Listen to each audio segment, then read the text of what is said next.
नफरत की सुहाग रात, रात के सन्नाटे में महकते फूलों की खुशबू जैसे हर ओर फैल गई थी। बाहर शहनाइयों की मीठी आवाजें अब थम चुकी थीं और घर में गहमा-गहमी की जगह हल्की सी शांति उतर आई थी। लेकिन दुल्हन बने कमरे में उस शांति के पीछे कई तूफान छिपे थे। आज आरोही की शादी थी, पर ये शादी वो अपनी मर्जी से नहीं बल्कि अपने पिता की आखिरी ख्वाहिश निभाने के लिए कर रही थी। और दूल्हा अर्जुन, जिससे उसका पुराना रिश्ता सिर्फ नफरत का था। अर्जुन और आरोही एक ही कॉलेज में पढ़ते थे, जहां अर्जुन एक सीधा साधा पर मेहनती लड़का था, वहीं आरोही कॉलेज की सबसे तेज और आत्मनिर्भर लड़की मानी जाती थी। दोनों की सोच, दोनों की दुनिया और दोनों का स्वभाव एक दूसरे से बिल्कुल उल्टा था। एक बार किसी प्रोजेक्ट को लेकर हुई गलतफहमी ने दोनों के बीच इतनी खाई बना दी थी कि बात तकरार से बढ़कर तिरस्कार तक पहुंच गई। फिर वही खटास सालों तक बनी रही, पर किस्मत को शायद कुछ और मंजूर था। सुहाग रात की रात, कमरा फूलों से सजा था, पर अंदर फैला हुआ माहौल किसी बर्फीली हवा जैसा ठंडा था। आरोही पलंग के किनारे बैठी थी, उसके चेहरे पर नकाब की तरह उदासी थी।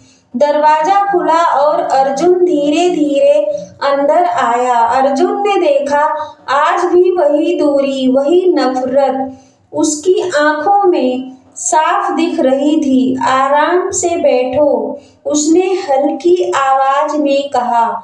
आज हमारी जिंदगी की शुरुआत है, पर मैं चाहता हूँ ये शुरुआत तुम्हारी मर्जी से हो, जबरदस्ती से नहीं। आरोही ने तिरस्कार से नजरें घुमाई।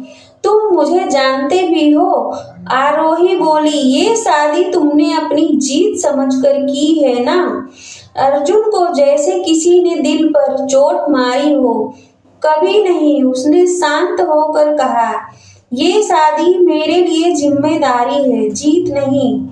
तुम्हारे पापा ने मेरी माँ की जान बचाई थी और जाते जाते सिर्फ इतना कहा कि मैं तुम्हारा ख्याल रखूं। आरोही चौंकी। मेरे पापा, उन्होंने ऐसा कहा?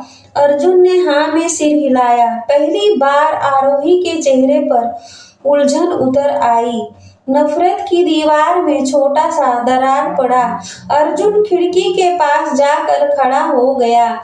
तुम्हें याद है वो प्रोजेक्ट वाला दिन? उसने धीमे स्वर में पूछा। आरोही ने झट से कहा, हाँ, तुमने मेरी सारी मेहनत मिटा दी थी। अर्जुन ने दर्द भरी मुस्कान दी। नहीं, ये सच नहीं था। जिस फाइल को तुमने मेरी चोरी समझा था, वो असल में मेरे पास इसलिए आई थी क्योंकि सर ने मुझे चेक करने को दी थी। मैंने तुम्हारी मदद ही की थी, पर तुमने बस गलत समझ लिया। आरोही का दिल जैसे धक धक कर उठा। उसने कभी अर्जुन की बात जानने की कोशिश ही नहीं की थी। अर्जुन आगे बोला, मैंने कोशिश की थी समझाने की, पर तुम हर बार मुझे घमंडी कहकर दूर चली जाती थी। फिर एक दिन तुम्हारे पापा से मुलाकात हुई और उन्होंने कहा कि तुम बाहर से सख्त हो, पर अंदर से बहुत नरम दिल की हो। आरोही की आंखें भर आई। उसे अपने पापा की याद आ गई, जिन्हें गुजरे सिर्फ 1 महीना ही हुआ था।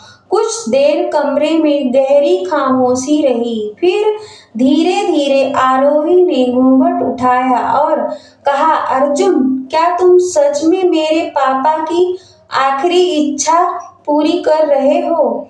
हाँ, अर्जुन ने बिना सोचे जवाब दिया। और क्या तुम मुझसे नफरत नहीं करते?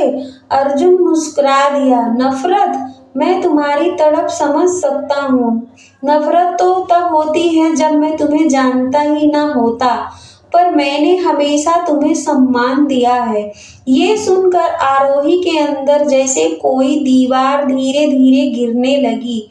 जितनी नफरत वो लेकर बैठी थी वो धीरे धीरे पिघलने लगी। अर्जुन ने एक चॉकलेट बार उसकी ओर बढ़ाते हुए कहा, ये लो, तुम्हें डार्क चॉकलेट पसंद है ना? कॉलेज में हमेशा तुम्हें यही खाते देखा है। आरोही हैरान रह गई। तुमने ये नोटिस किया? हाँ, हर वो चीज नोटिस की है जिससे तुम्हें खुशी मिलती है। आरोही पहली बार मुस्कुरा दी, बहुत हल्की सी पर सच्ची मुस्कान। दिल का बदलना। रात गहरी होने लगी थी। कमरे की फीकी रोशनी में दोनों एक दूसरे के सामने बैठे थे। अर्जुन ने कहा, देखो आरोही, अगर ये रिश्ता तुम्हें ठीक नहीं लगता तो मैं तुम्हें कभी मजबूर नहीं करूँगा। तुम चाहो तो सुबह ही हम अलग कमरों में रहने का फैसला कर सकते हैं। रिश्ते जोर से नहीं, विश्वास से बनते हैं। अर्जुन की इज्जत भरी सोच ने आरोही का दिल पूरी तरह बदल दिया।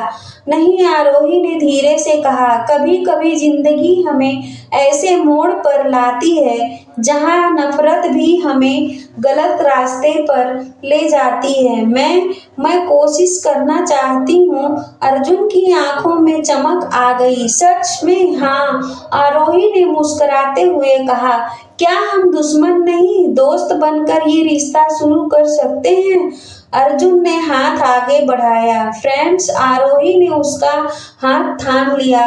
Friends, thank you guys. इस तरह की इमोशनल स्टोरी आपको पसंद आए तो चैनल को लाइक और सब्सक्राइब जरूर करना। Thank you guys.